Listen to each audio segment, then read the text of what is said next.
Artinya kita memerlukan tadi komprehensiveness kebijakan agar betul-betul kita lebih produktif. Nah, nyatanya Economic Complexity Index kita itu rendah banget.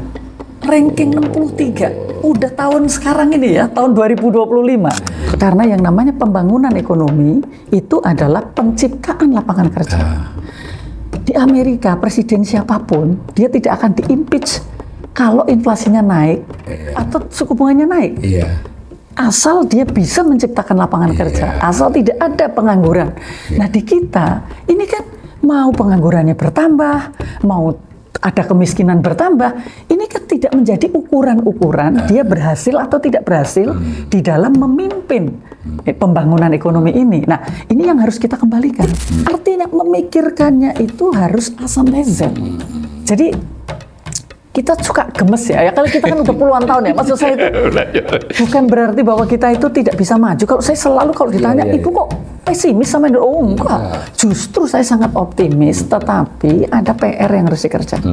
Agak menyayangkan gitu, karena dulu kita sampaikan 2025 awal langsung tancap gas. Tapi ini yang terjadi kan berbagai perombakan, Mas. Ya, perombakan yang dilakukan oleh Pak Prabowo ini, kalau berhasil, ini akan ada lompatan. Tapi kalau tidak berhasil,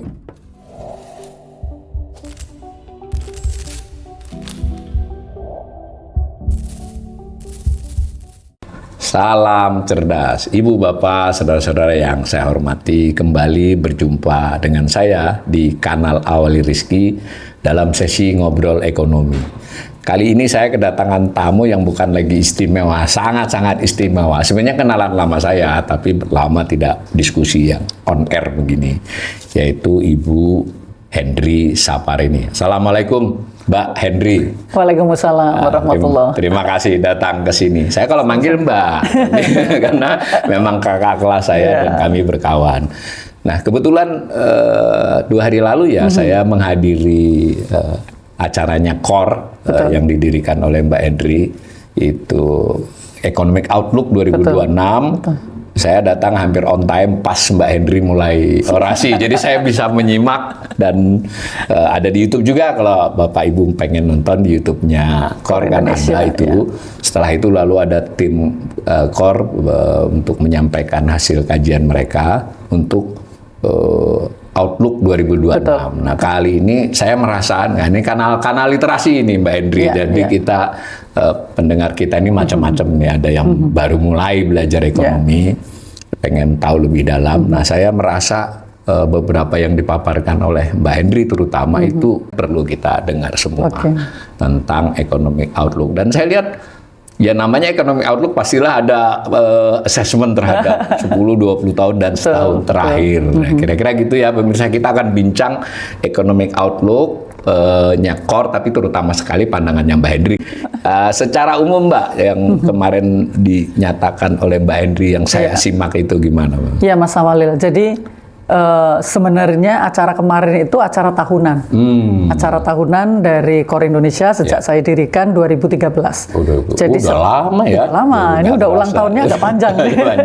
Jadi setiap akhir tahun kita melakukan paparan atas hasil kajian kami dan proyeksi kami ekonomi Indonesia itu akan seperti apa di tahun depan.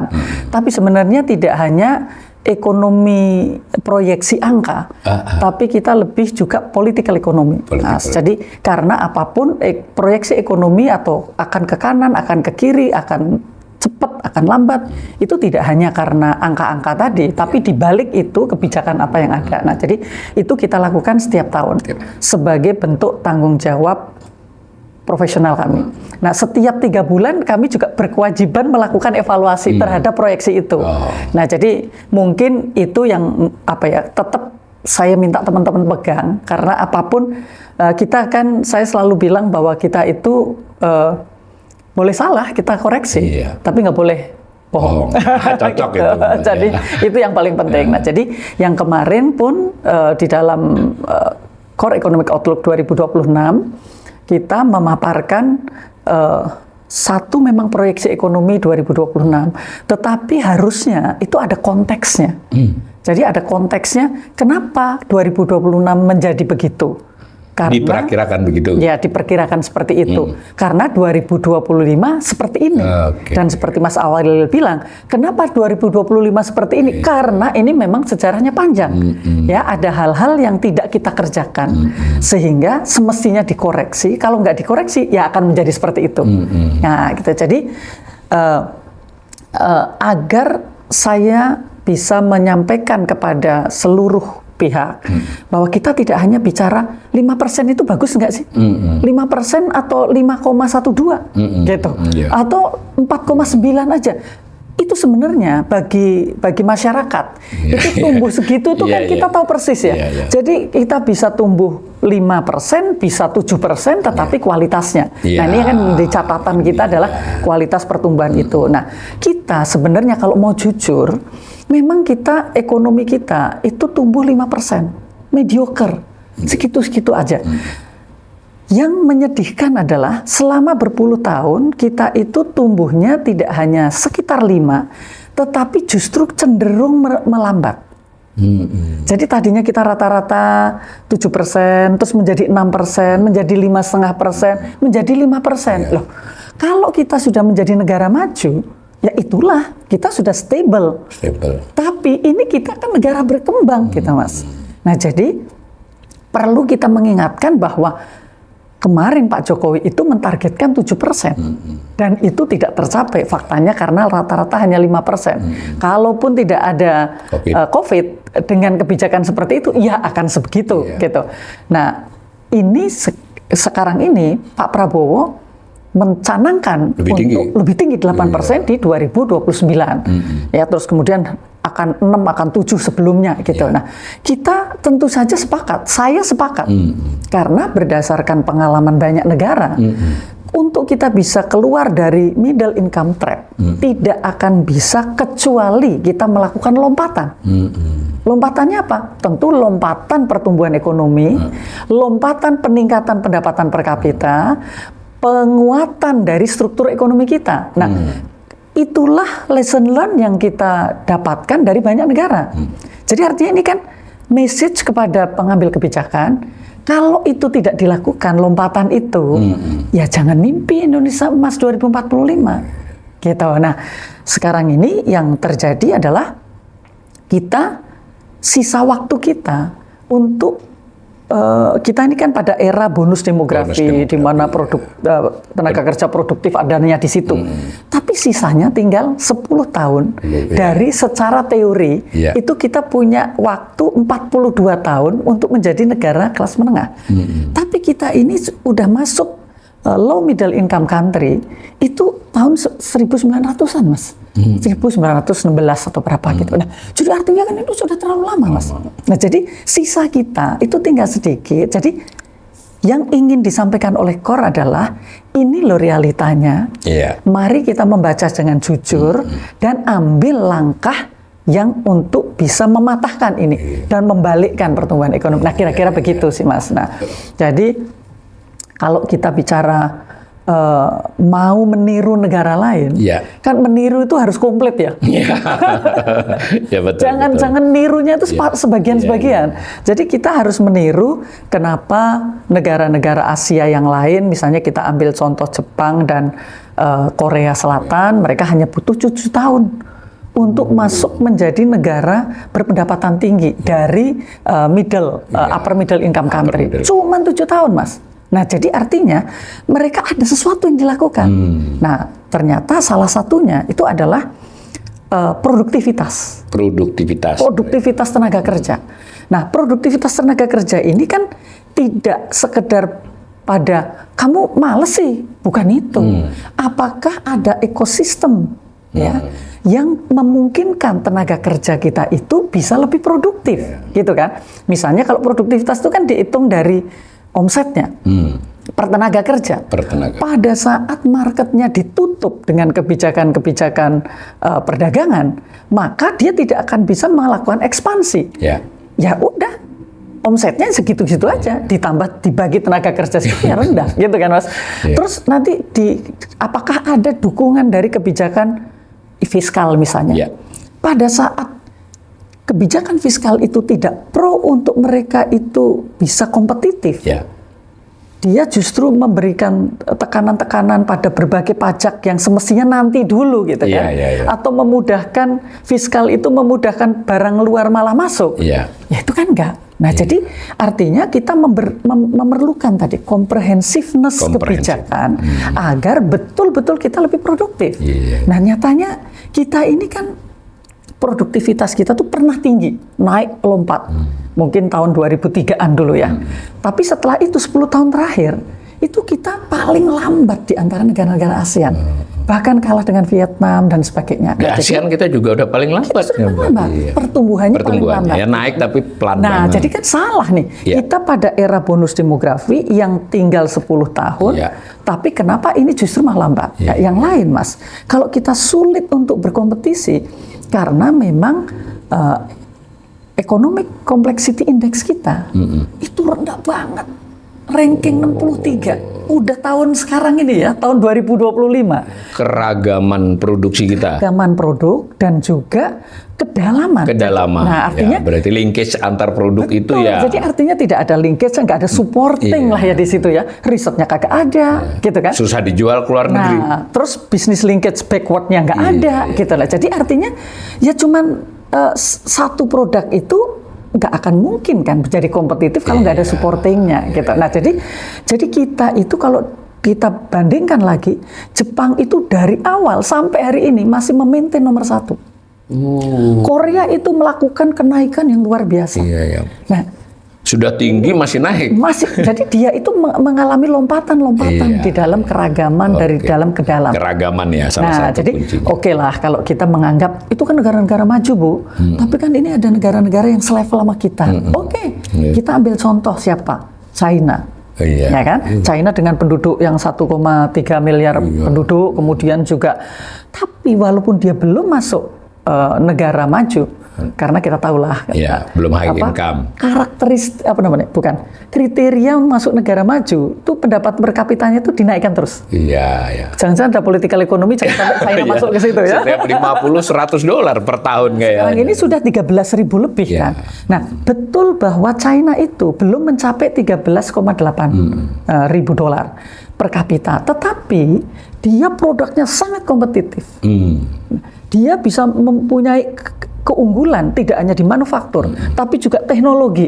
Yang sekarang di mana kita bisa berkompetisi dengan China untuk berbagai teknologi gitu ya, dengan kecepatannya tentu saja. Nah, jadi artinya mereka tujuannya tidak hanya masuk high income country, tetapi bagaimana negaranya itu kompetitif di semuanya. Dia kembangkan semua gitu. India ini baru mau masuk, Mas. India baru masuk ke bonus demografinya. Dia masih punya waktu yang cukup panjang. Kira-kira apakah dia bisa melompat lebih baik dibanding Indonesia? Saya rasa dengan SDM yang seperti itu sangat mungkin. Potensi dia. Artinya kan ini kita harus melihat yang sudah berhasil, gitu. Dan yang mau berhasil. Terus kemudian kekurangan kita apa? Nah itu jadi kalau kita bicara tentang outlook ekonomi 2026, jangan pisahkan bahwa kita ini untuk memproyeksi 2026 ada prasyarat untuk kita bisa menuju yang ini tadi. Gitu. Biasanya orang kalau economic outlook itu pertumbuhannya 5,1, 5,2, lalu inflasi sekian, ya semacam itu. Tapi ini kita mendapatkan gambaran, Mbak Henry dan Core Indonesia ini mencoba melihatnya tidak hanya sekedar dari angka-angka, tetapi apa di balik angka itu, dan surut ke belakang cukup jauh, lihat negara lain yang sudah berhasil, yang mau berhasil, yang gagal nggak usah dilihat juga sih untuk pelajaran. Nah, kita tadi menangkap beberapa poin, antara lain bahwa tidak hanya angka pertumbuhannya, tapi kualitas pertumbuhan ekonomi. Tadi yang diomong salah satu ciri pertumbuhan ekonomi yang berkualitas itu strukturnya tadi, Mbak ya. Jadi tadi dengan ilustrasi bahwa ini dia harus cukup terdiversifikasi, banyak lah ada produknya dan tidak hanya banyak tapi dia terhubung satu dengan yang lain, saling ada linkage. Dan tadi juga secara nggak langsung dibilang bisa dijual ke luar negeri kan, nggak hanya ngandalin dalam pasar negeri dalam saja. Ini udah banyak contohnya. Nah, kalau kualitas itu kan nggak hanya struktur, ada juga kaitannya dengan kemiskinan dan pengangguran. Gimana penilaian Mbak Hendri terhadap pertumbuhan ekonomi dikaitkan dengan kemiskinan, pengangguran, ketimpangan di Indonesia, Mbak? Cukup baik nggak sudah? Nah, itulah Mas. Terlalu lama kita itu menganggap ukuran-ukuran keberhasilan pembangunan itu hanya pertumbuhan ekonomi, inflasinya terjaga, terus suku bunganya terjaga, padahal itu adalah indikator antara. Karena yang namanya pembangunan ekonomi itu adalah penciptaan lapangan kerja. Di Amerika, presiden siapapun, dia tidak akan diimpeach kalau inflasinya naik, ya, atau suku bunganya turun, atau suku bunganya naik. Asal dia bisa menciptakan lapangan kerja, asal tidak ada pengangguran. Nah, di kita ini kan mau penganggurannya bertambah, mau ada kemiskinan bertambah, ini kan tidak menjadi ukuran-ukuran dia berhasil atau tidak berhasil di dalam memimpin pembangunan ekonomi ini. Nah, ini yang harus kita kembalikan. Jadi kita bicara kualitas pembangunan artinya pada saat terbangun kue ekonomi itu tidak hanya dinikmati kalau menurut saya oleh seluruh masyarakat, tetapi juga diciptakan oleh seluruh masyarakat. Jadi tidak hanya dinikmati tapi diciptakan. Wah, ini keren ini, Pak. Demokrasi ekonomi. Jadi kalau ada demokrasi ekonomi itu setiap orang ikut di dalam menciptakan kue ekonomi dan ikut dalam menikmati kue ekonomi. Nah, ini yang dianggap bahwa diskusi seperti ini nih wah udah zamannya. Bagi saya itulah esensi dari pembangunan. Nah, dan jadi pengalaman negara lain yang maju ya begitu ya. Begitulah yang jadi ukuran-ukurannya adalah di situ. Nah, jadi kalau begitu, karena tadi kita itu tidak mampu menciptakan lapangan kerja, tadi yang saya sebutkan adalah mungkin saya perlu sampaikan bahwa Indonesia dari 2007 itu udah masuk era bonus demografi, justru menghadapi deindustrialisasi. Jadi ciri dari deindustrialisasi dini tadi adalah semua negara pasti dalam pembangunan akan mengalami deindustrialisasi. Jadi peran sektor manufaktur menurun digantikan peran sektor jasa yang berkualitas. Gitu ya. Yang modern. Yang value added-nya tinggi. Yang bisa dijual ke luar negeri bahkan diekspor. Kalau ini kita industri manufakturnya turun, diganti oleh sektor jasa, tapi sektor jasanya informal sektor yang value added-nya rendah. Nah, ini kesalahan kita. Padahal yang bisa meng-create lapangan kerja inilah pada saat era bonus demografi lewat manufacturing industry. Industrialisasi tadi ya. Nah, makanya kemarin kan saya paparkan bahwa bedanya kalau di Korea Selatan itu selama era bonus demografi bahkan setelahnya mereka memaintain share dari manufacturing industry terhadap total PDB kita itu di angka 30 dan 25, Mas. Tapi di Indonesia tahun 2002 itu kita sudah bisa mencapai 32%. Sekarang 19%. Itu turun persisten. Artinya ini era di sini, negara lain begini share-nya manufaktur, di kita kayak begini. Gimana kita mau menciptakan lapangan kerja? Ya, itu kaitannya gitu. Gimana kita akan meningkatkan pendapatan masyarakat? Lapangan kerjanya ada tapi informal. Jadi mereka harus nyari sendiri. Padahal harusnya ini kan ada mitigasi. Mereka harus bekerja di mana? Nah, inilah yang saya suka mengkritik, mensimplifikasikan tentang pasar tenaga kerja, liberalisasi pasar tenaga kerja. Seolah-olah ya kamu nggak bisa bersaing di pasar tenaga kerja, ya gimana lagi? Lo nggak boleh begitu. Undang-undang itu mewajibkan negara itu untuk menciptakan lapangan kerja sesuai dengan amanat konstitusi itu, Undang-Undang Dasar 45 itu. Jadi kenapa jadi itu dilalaikan? Jadi kalau sekarang ini masih banyak yang miskin, banyak yang nganggur, terus kemudian kita menganggap bahwa ya mereka nggak kompeten, skillnya tidak masuk, spesifikasinya enggak. Ya udah kita datangkan aja itu tenaga dari luar.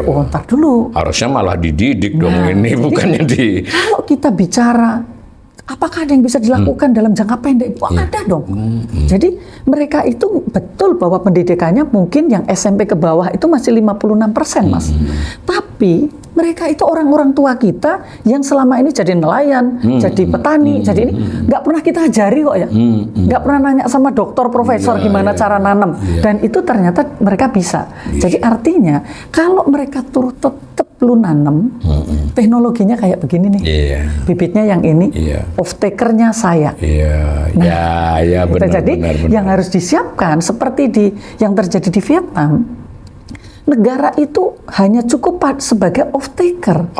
Mau dijual di dalam negeri, mau di luar negeri itu terserah. Tapi mereka yang pendidikannya masih rendah, itu mereka cukup pokoknya nanam kedelai, nanam jagung, bikin buah seperti ini, tinggal gradingnya kayak gini ya. Iya, bibitnya disediain, diajari caranya, maintainnya ya begitu ya. Itulah yang terjadi di banyak negara. Jangan dikira di Cina tiba-tiba lompat begitu. Enggak dong, mereka ada. Jangan dikira Vietnam itu sekarang eksportir buah-buahan karena itu petani-petani lokal. Tidak, itu PMA, tetapi marketnya 100% ekspor. Nah, petani lokal mereka ada lesson learn, belajar transfer teknologi. Jadi itu, Mas. Jadi artinya memikirkannya itu harus A sampai Z. Jadi kita suka gemes ya. Kalau kita kan udah puluhan tahun ya. Maksud saya itu bukan berarti bahwa kita itu tidak bisa maju. Kalau saya selalu kalau ditanya, Ibu kok pesimis sama Indonesia? Oh enggak. Justru saya sangat optimis, tetapi ada PR yang harus dikerjakan. Gitu. Ini kelihatan ya sudah hubungannya. Mulai dari awal tadi Mbak Henry menekankan pertumbuhan ekonomi tinggi itu penting dan harus diusahakan. Tetapi kualitasnya sejak belum tinggi pun sudah harus dijaga. Bagian dari kualitas tadi dijelaskan oleh beliau, ini perlu diversifikasi produksinya terdiferensiasi tapi terhubung, saling menguatkan dan bisa sebagian cukup besarnya bisa diekspor, kan begitu. Nah, di ujung lagi tadi saya tanyakan, ya ini salah satunya saling simultan dengan penciptaan lapangan kerja yang berkualitas juga kan berarti, karena kalau angka pengangguran kita turun Mbak, tapi tadi kan banyak yang di informal. Nah tadi kan berarti ketika mengapa pekerjaan banyak informal lalu pertumbuhan ekonomi juga hanya segitu, tadi kalau menurut Mbak Henry salah satunya adalah karena kita deindustrialisasi, karena bagaimanapun untuk negara dengan penduduk besar seperti kita ini ya industrialisasi itu sudah keharusan. Sebenarnya Mas, industrialisasi itu kalau misalnya nih Pak Prabowo memilih MBG, gitu. Umpama. Oke, itu sebagai driver untuk industrialisasi. Jadi tahun pertama ini silahkan marketnya itu hanya MBG. Tetapi setelah itu kalau ini terdesentralisasi, di daerah-daerah akan ada industri-industri muncul. Marketnya tidak hanya MBG, tapi nanti di pulau lain, di provinsi lain, bahkan diekspor. Apa misalnya? Kita kan punya cabai, Mas. Maksud kita cabai olahan, cabai bubuk kita impor. Kita inflasi itu kan karena katanya cabai, gitu toh. Nah, tapi karena nggak ada industrialisasi sedikit pun, nggak ada downstream industri untuk produk itu. Nah, jadi artinya industrialisasi itu jangan dibayangkan bahwa itu harus pakai teknologi, harus pakai modal gede, enggak. Jadi mengolah sesuatu agar ada nilai tambahnya sehingga marketnya lebih luas. Nah itu loh, jadi kalau MBG itu didesain seperti itu, tidak sekedar pokoknya ada anak yang dapat catering makan siang, itu menurut saya terlalu sederhana. Bagus ini, artinya industrialisasi itu tentu ada beberapa yang bisa dipilih, bahkan bisa bersamaan ya. Ada yang mengolah hasil pertanian toh tadi, mungkin kalau yang setengah strip di atasnya agro ya bisa. Karena kita punya kopi, punya coklat. Kalau ini tadi Mbak Henry udah to the point nih, mau cabai, mau makan kentang, ini kan pas ini. Ini makin diperbaiki. Nah di sisi lain tentu kita juga tidak menolak ya Mbak ya, ada teknologi tinggi, teknologi menengah yang juga harus diinikan kan. Harus kita adopt. Tapi kalau boleh ini saya soalnya yang sempat beredar tuh misalnya MBG lu malah tray saja, putre Mbak, lambatnya aja impor, kan bisa pakai rotan atau pakai daun. Artinya ini mungkin kritik ya ke situ ya. Betul. Jadi kalau kalau saya ditanya, Ibu setuju nggak dengan MBG? Setiap presiden itu punya privilege untuk memilih prioritas. Kita nggak akan bisa apapun karena itulah sistem politik kita. Nah, kalau memilih MBG nggak apa-apa, asal MBG jadi driver ekonomi, maka harusnya didesentralisasi. Maka akan ada local wisdom makanan, local wisdom untuk penyedianya. Coba luar biasa kan Mas itu. Nah, jadi kalau ini bergerak semua. Jadi bukan MBG itu ada industri makan siang baru yang kemudian menjadi bulldozer yang menghabisi justru pelaku-pelaku kecil. Bukan itu. MBG itu dengan teknologi, kita kan sudah pernah tuh membagikan bansos itu dengan teknologi kan, jadi tepat sasaran. Ini sama kan? Tinggal dibuat teknologinya. SD Impres ini 50 anak setiap minggu ditransfer dari Kementerian Keuangan, selesai. Tinggal dia memilih di masalah di situ. Akan ada lapangan pekerjaan yang itu dia tahu local wisdom untuk makanannya maupun cara menyajikannya maupun solusinya. Nah, tapi ini kan menurut saya ini kok jadi kayak sentralisasi banget dan pelaku-pelakunya jadi lebih terbatas. Betul, karena kalau udah volumenya besar, yang mampu, supplier nggak akan bisa yang kecil-kecil itu untuk ikut, Mas. Nah, kalau narasi awalnya seperti yang dikatakan Mbak Henry itu loh, untuk menggerakkan ekonomi lokal. Tapi Mbak Henry malah nambahi tadi, kalau mereka sekian ratus, sekian ribu pelaku lokal itu nanti kan ada yang punya kompetensi itu, bakat entrepreneur, malah dia bisa tumbuh menjadi pengusaha menengah dan besar. Itu ya kelihatan harusnya. Berarti berlaku juga dong untuk Koperasi Desa Merah Putih. Harusnya kan koperasi itu kita semua nggak ada yang nolak, Mas, karena itu salah satu kekuatan kita. Dan menurut saya BUMN, koperasi, swasta, UKM, terus kemudian ini justru mereka bersinergi. Nah, tapi koperasinya itu kan juga koperasi yang bisa meningkatkan value added. Artinya harusnya satu, kita ikuti karakteristik koperasi itu kan dari bawah ya. Ini banyak petani-petani misalnya kelapa sawit. Kami pernah di Kin dulu membuat di Kalimantan Selatan petani kelapa sawit 1000. Mereka membentuk koperasi, kemudian membuat pabrik pengolahan untuk virgin palm oil. Ada investor. Setelah itu value added-nya itu kan akan menjadi milik petani karena dia punya share di situ. Nah, jadi yang kita bangun mesti gitu. Tadi ada petani, gampangnya lah, cabai, Mas, atau tomat. Kita kan kalau sekarang sudah biasa makan tomat yang pakai pasta, lah kan berarti tinggal diolah sedikit lagi. Nah, kalau kemudian ini ada industri-industri yang sangat sederhana, anak-anak kita yang sudah lulus di teknologi dan di mesin di S1 disebarkan, luar biasa, Mas. SMK juga hebat-hebat loh kalau sudah. Apalagi kita kan punya layernya banyak ya. Layernya banyak, untuk SDM yang bisa melakukan itu. Ini Mbak Henry ini juga membawa, selain MBG tadi, Kopdes juga membawa ke industrialisasi loh. Jadi pesan besarnya ini industrialisasi ini mutlak ya. Jadi harus dan ini kesempatan dong. Oke, Presiden memilih MBG, memilih Kopdes, tapi kaitkan dengan ibaratnya tadi paparannya Mbak Henry tadi dengan bahwa ini supaya kita menuju ke negara maju ya. Industrialisasi juga lagi kan kuncinya. Makanya dari tahun 2024 yang lalu itu kami membuat serial FGDs karena kami berkesimpulan bahwa Korea nih Mbak ya, programnya Korea. Jadi setelah kami diskusi, saya meyakini bahwa obatnya itu industrialisasi dan revitalisasi industri. Karena kalau nggak ada revitalisasi, yang existing mati, Mas. Gitu. Nah, jadi harus kita revitalisasi juga. Nah, inilah yang menurut saya kuncinya. Karena tadi balik lagi, waktu kita tinggal 10 tahun. Nah, jadi apapun kebijakannya, apapun programnya, fokuskan untuk membangun industrialisasi. Dan waktu itu saya pernah sampaikan, Mas, MBG ini kan tidak harus ada additional budget untuk MBG. Sekarang ini ada budget yang besar karena kita harus membangun membangun kitchennya. Tapi kalau kitchennya itu adalah kitchen masyarakat yang eksis, nggak perlu investasi dong. Jadi tinggal kita membayar betul-betul makanannya sama mendistribusikannya. Sama mungkin kita ada sertifikasinya di situ dan sebagainya. Nah, jadi ini pendekatan kebijakan baru kalau saya menyebutnya. Jadi ini sudah saya presentasikan akhir tahun lalu, berharap bahwa MBG akan menggunakan pendekatan baru. Jadi jangan pendekatan silo-silo. Oh, ini anggaran untuk MBG, ini anggaran Kopdes. untuk gitu. Ini bisa dimix.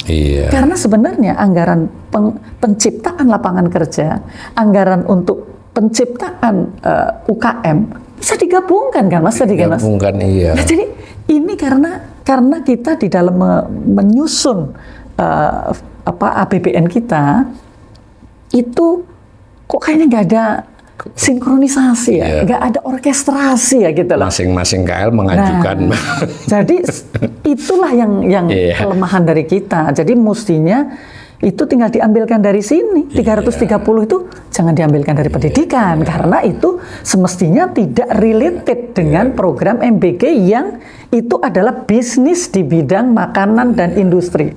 Nah, harusnya diambilkan di situ penciptaan lapangan kerja dan sebagainya. Tapi kembali ke pendapat awal Mbak Endri tadi, ini kan perlu pandangan menyeluruh seperti core buat economic outlook kan, pandangan menyeluruh tentang kondisi terkini. Menyeluruh ini bukan berarti semua ya, tapi kunci-kuncinya kelihatan. Lalu belajar dari 10-20 tahun terakhir, lihat negara lain, kemudian melihat ke depan tantangan-tantangannya. Kalau dilihat dari sisi itu, Mbak Hendri masih optimis, terlepas mengkritik yang sudah terjadi dan yang kekini. Wajib kita memberikan kan masukan. begitu, dan dari uraian tadi juga, ya sudah, karena itu memang privilege presiden. Dua lah sebut ya tadi MBG dengan Kopdes, tapi kita dikaitkan dengan tadi yang seperti yang disajikan oleh Mbak Hendri dan Kor ini bisa kan dimasukkan kan untuk menjadi ini. Ini nanti ujungnya juga adalah soal penciptaan lapangan kerja. Otomatis kalau orang bekerja kemiskinannya bisa berkurang. Nah, satu lagi Mbak, meskipun kemarin tidak banyak disinggung, tapi ada saya dengar juga itu kan salah satu sumber pertumbuhan ekonomi suatu negara itu kan adalah pelakunya, entrepreneurnya kan. Jadi ini tadi kan nggak mungkin dikerjakan pemerintah. Pemerintah kan hanya sekian. Jadi mau industrialisasi, mau tadi hilirisasi, mau merubah pertanian menjadi industri, atau tadi model-model MBG tadi kan butuh entrepreneur. Gimana Mbak? Saya kok malah merasa ini nanti khawatir saya kalau MBG dengan ini kekhawatirannya Kopdes dilakukan dengan pola ini justru menghambat pelaku-pelaku yang kecil dulu kita bicarakan, jangan yang besar dulu. Gimana Mbak itu? Ya, jadi menurut saya pendekatan dari pembangunan ekonomi, penyusunan dari budget ini belum berubah, Mas. Maksud saya kita punya harapan besar Pak Prabowo itu akan melakukan perubahan dengan asta-citanya, gitu kan? Bahwa akan menjadi ekonomi Pancasila, gitu kan? Artinya harusnya itu bisa diterjemahkan dalam ekonomi ya, kita sebagai ekonom kan ngerti, bisa diterjemahkan. Bukunya nggak ada, karena memang belum ada yang membuat teori tentang itu. Tetapi kita ngerti apa sebenarnya pilar-pilar yang harus ada. Itu yang kita coba dulu dong. Nah, makanya itu mestinya bisa dilakukan.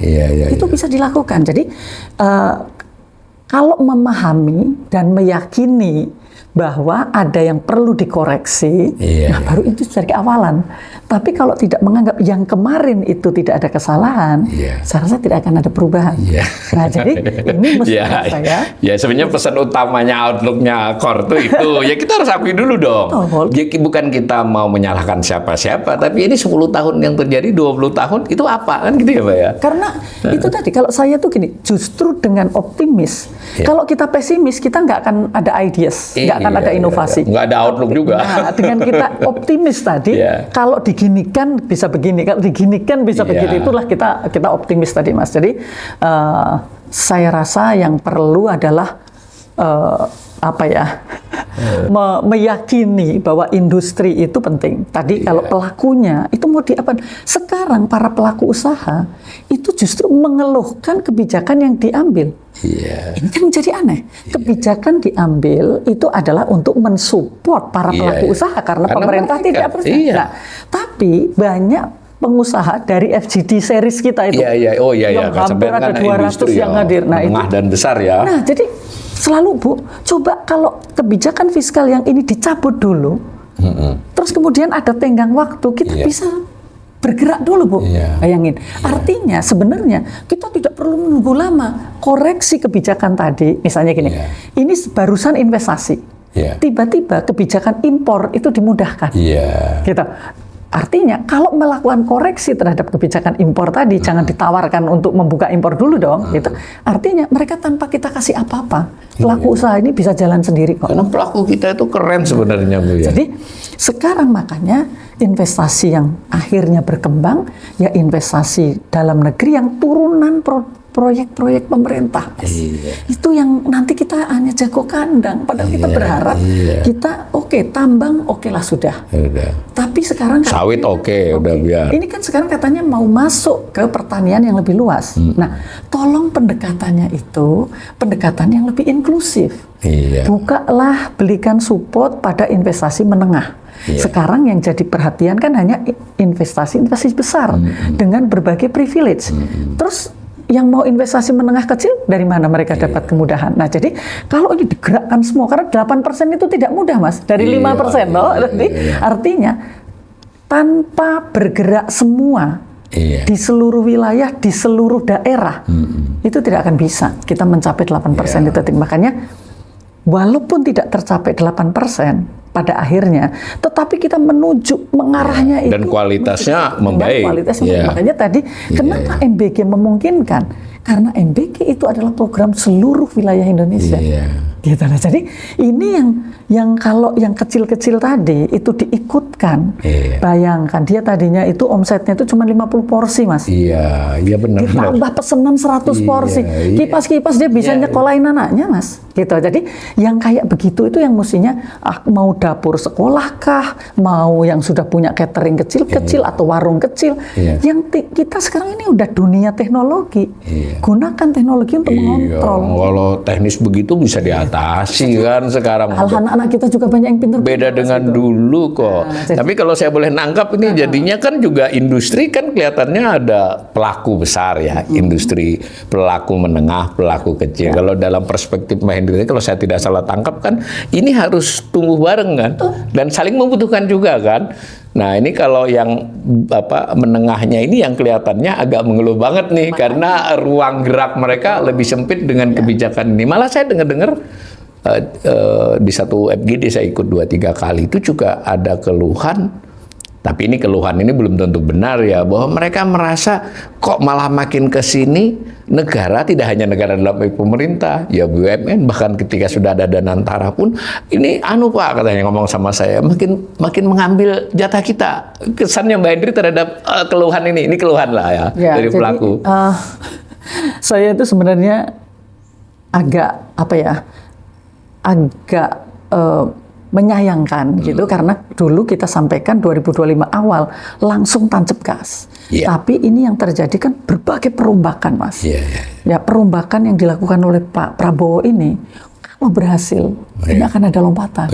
Tapi kalau tidak berhasil bisa jatuh, malah bukan 5 lagi, bisa di bawah 5. Nah, jadi makanya termasuk tadi kalau ini arahnya kalau menurut saya kok resentralisasi ya. Nah, padahal kita itu sudah 25 tahun, itu kita arahnya desentralisasi. Bahwa desentralisasi kita itu kebablasan, kita udah diskusi panjang lebar. Tapi bukan berarti bahwa tiba-tiba dibalikkan menjadi resentralisasi itu menjadi yang tepat. Karena kita ini harusnya kan ada partisipatoris dari seluruh pihak. Jadi daerah juga bergerak, swasta juga bergerak, UKM juga bergerak. Ini kita harapkan tadi. Tapi kalau kemudian tertarik, tidak hanya anggaran ya, tetapi juga kewenangan semua terpusat. Ini kan kita ada teori span of control kan ya, kemampuan memanage itu tadi kan. Jadi kalau semakin semua di sana dengan negara yang sedemikian besar gitu. Jadi sebenarnya yang kita berharap itu koreksi terhadap desentralisasi, terus partisipasi semua itu diikutkan. Ini pemirsa, saya jadi ingat ini, meskipun ini teori lama yang namanya span of control gitu ya. Dulu pakai angka, kalau sekarang mungkin agak beda, tapi gampangannya. Kalau dulu teori yang lama-lama tahun 70-80 itu span of control itu 8 orang. Jadi kalau efektif, satu manajer itu hanya maka perlu ada middle manager, malah di bawahnya low manager di bawah. Nah, karena itu saya waktu beberapa perubahan, Mbak. Ini saya, nanti silakan dikomentari. Wah, ini kasihan Pak Prabowo, kan harusnya span of control dia itu ya jangan banyak-banyak, Menko saja. Ya. Ini kalau ditambahi begini kan ya agak kurang sesuai dengan teori manajemen. Makanya gini Mas, jadi kan kemarin itu banyak sekali ya kebijakan-kebijakan yang begitu diumumkan, dibatalkan presiden. Begitu diumumkan, dibatalkan presiden. Mungkin itu positif dalam satu sisi. Iya, karena cepat direvisi sebelum dijalankan. Tapi market melihat bahwa ini manajemen kebijakannya itu lemah. Kurang baik. Jadi kita harus ingatkan Pak Presiden bahwa nggak boleh seperti itu. Leadership itu harus ada struktur dalam pengambilan kebijakan. Saya rasa ini hampir sama dengan pada era Pak Jokowi periode pertama yang kita ingat, tahun-tahun pertama Pak Jokowi itu kan ingat nggak kita bicara bahwa Jokowi datang masalah hilang. Saya sampaikan sama beliau bahwa itu justru negatif dibaca market karena berarti tidak ada kesenjangan di dalam membuat keputusan. Nah ini harus dikoreksi lah, harus dikoreksi yang seperti ini karena kalau tidak bergeraknya kita nggak cepat, Mas. Beberapa narasumber saya di sini itu menyampaikan pandangan menurut mereka ya agak banyak kebijakan saat ini itu kurang didasari oleh teknokratis, jadi kurang kajian yang melihat fakta yang sedang berlangsung, tantangannya, sehingga sering diralat karena kritik mereka itu banyak kebijakan yang kajian teknokratisnya nggak memadai. Kira-kira gimana Mbak itu Mbak? Saya rasa memang demikian. Iya itu ya. Jadi apapun kita itu kan tetap bahwa roh kebijakannya seperti apa, tapi apapun teknokratisnya itu harus ada. Supaya gampang juga mengevaluasi kan. Tapi jangan sampai juga kita pernah kebablasan teknokratis di atas, jadi nggak ada rohnya nih. Nggak ada rohnya dan mau ngelaksanain lambat banget. Jadi ini juga makanya ini harus ada dua sih Mas. Jadi sayang sekali ya karena ini kan sistem politik kita yang seperti ini membuat kita itu membangun itu 5 tahunan, gitu ya. Ini juga mungkin kita bicara tentang manajemen kebijakan, ini baru kali ini Menteri Keuangan langsung di bawah Presiden, Mas. Memperluas span of controlnya Presiden dong. Semestinya kan Menteri Keuangan itu kan tidak tahu tentang kebijakan teknis. Dia itu hanya urusan mengatur cash flow lah gampangannya. Baik membelanjakan maupun mengambil dari rakyat lewat pajak dan sebagainya gitu. Tapi kalau misalnya ada sesuatu kan harus didiskusikan dengan teknis. Mungkin karena sekarang ini langsung di bawah Presiden, saya khawatir orkestrasi dengan kementerian teknisnya menjadi lemah. Gitulah. Jadi kalau untuk APBN juga begitu, terus kemudian juga BUMN yang juga setiap tahun spendingnya juga cukup besar, juga sekarang langsung di bawah Presiden, ya kan? Sekarang kan BUMN ada langsung di bawah Presiden. Gimana ini?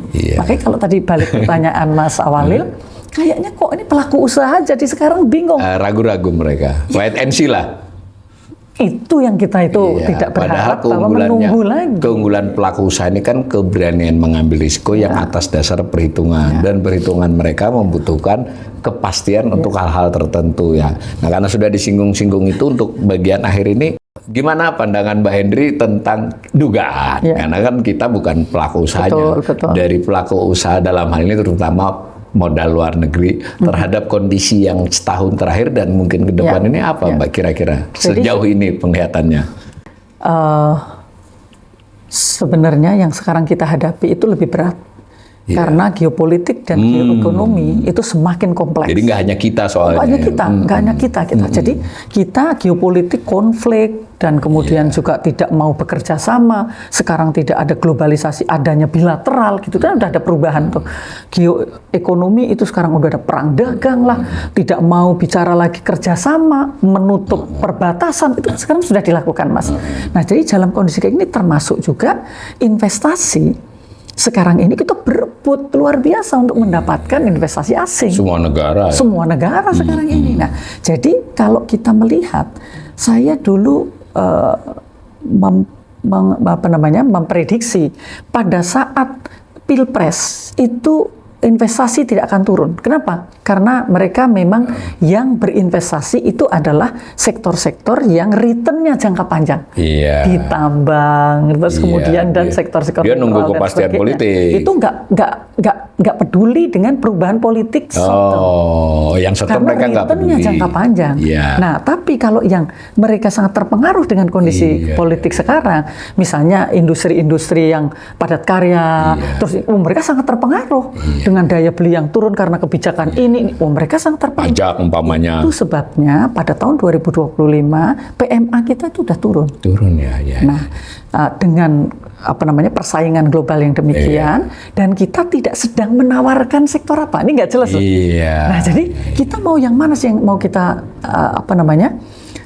kayaknya kok ada kesan bahwa ini pemerintah yang akan menangani lewat BUMN. Seolah-olah yang butuh pemodalnya, bukan kita. Saya mengulangi tadi, Vietnam saja mengembangkan pertanian itu dengan mengundang PMA, tapi dengan batasan. Iya. Artinya China itu membangun manufacturing tidak dengan dananya sendiri, dengan PMA, tetapi dengan aturan. Aturan, jangan merugikan rakyat tidak kita sendiri. Tidak sampai kepada sektor hilir, tapi kamu di hulu saja.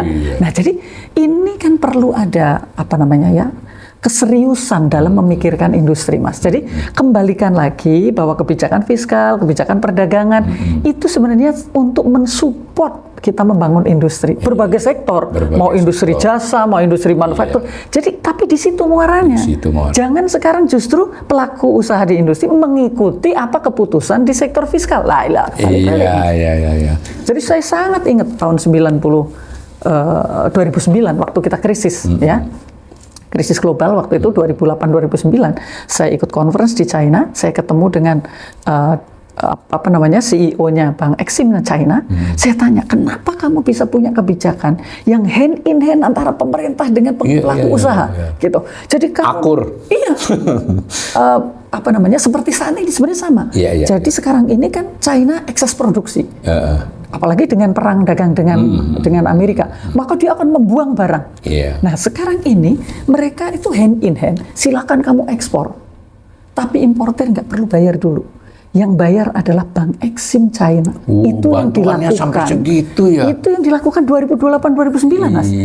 Saya bilang, kenapa kamu bisa sampai kayak begitu gitu? Enak banget jualannya. Nah, terus dia bilang, kami berdiskusi 100 jam per minggu. Ngeri. Antara pemerintah dengan pelaku usaha. Artinya, jadi apa yang akan dibuat kebijakannya itu ditanyakan dulu kan, Mas. Jadi memang kita memang harus merubah pendekatan kita di dalam membuat bahkan mindset mungkin, nggak hanya pendekatan itu. Mindset itu ada di atasnya, kemudian juga pendekatan dalam implementasi, Mas. Gitu ya, pemirsa. Jadi kita udah dapat gambaran ini secara umum dan saya kira terlepas saya mengikuti dengan seksama kemarin dan bisa memahami apa yang ingin, sejauh yang saya bisa pahami apa yang ingin disampaikan oleh KOR, tidak hanya kepada pemerintah, kepada pelaku usaha dan kepada rakyat. Jadi kata KOR itu dugaan 2025 resiliensi terjaga. Artinya ya KOR belum melihat kemungkinan buruk, masih ada daya tahan. Tetapi kalimat keduanya itu akselerasi terhambat. Artinya tadi dijelaskan lompatannya belum ada tanda-tandanya. Tapi tadi katakan Mbak Hendri, kita tiap 3 bulan, 6 bulan KOR akan berubah. Kalau ternyata di 3 bulan ini kita buat akselerasi bisa dilakukan. Dan satu untuk penutup yang menurut saya juga harus kita garis bawahi, ini pendekatan Mbak Hendri ini agak beda nih dengan saya. Nggak apa-apa, MBG, Kopdes, tapi dalam perspektif keseluruhan ini tadi begitu ya Mbak ya? Nah, kita nanti kelihatannya saya nggak mau sekali kalau dengan Mbak Hendri, nanti akan saya undang lagi karena ini mendapatkan insight yang luar biasa, mudah-mudahan bermanfaat buat pemirsa ya. Terima kasih Mbak Hendri atas kehadirannya. Sama-sama, matur nuwun udah diundang.